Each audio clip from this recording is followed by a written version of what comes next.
নমস্কার বন্ধুরা, প্রিয়াঙ্কাস চ্যানেলে আপনাদেরকে স্বাগত। চলে এসেছি একটা নতুন ভিডিও নিয়ে। আজকে বানাচ্ছি সাবু খিচুড়ি। তো এই জন্য মোটা দানার সাবু আমি ছোট কাপের ১ কাপ নিয়েছি। একটু দেখে নিয়ে ভালো করে পরিষ্কার করে জল দিয়ে ভিজিয়ে রেখে দিচ্ছি। যতক্ষণ না ভিতরের শক্ত ভাবটা না চলে যায় ততক্ষণ পর্যন্ত ভিজিয়ে রাখছি। মানে ৪ থেকে ৫ ঘন্টা। এদিকে আমি কিছু সবজি নিয়ে নিচ্ছি। মুগ ডাল নিয়ে নিচ্ছি ১ কাপ মতন। আর সঙ্গে সবজিগুলোকে ভালো করে ছোট, ছোট করে কেটে জল দিয়ে ধুয়ে রেখে দিচ্ছি। তো সবার আগে মুগ ডালটাকে ধুয়ে আ এখানে সিদ্ধ হতে দিয়ে দিচ্ছি। যতক্ষণ না ভালো করে সিদ্ধ না হচ্ছে আমি এটাকে ফুটতে দিচ্ছি।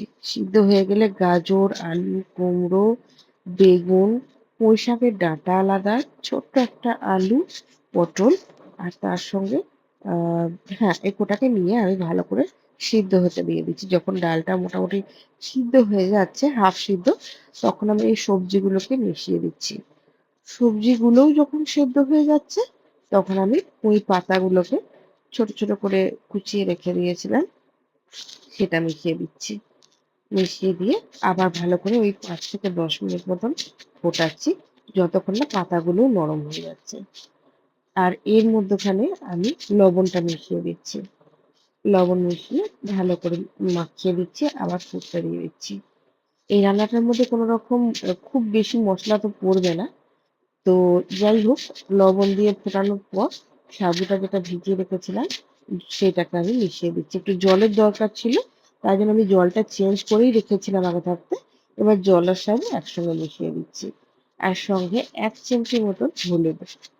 ভালো করে ফুটে উঠলে সাদা তেল দিয়ে তার মধ্যে জিরে ফোড়ন দিয়ে, আদা থেতো দিয়ে, কাঁচা লঙ্কা ৫-৬ টা দিয়ে ভালো করে ভেজে নিয়ে যখন বেশ সুন্দর একটা স্মেল ছাড়ছে, তখন এই যে সাবুর যে মিশ্রণটা বানিয়ে রেখেছি সেটা ফোড়ন দিয়ে দিচ্ছি।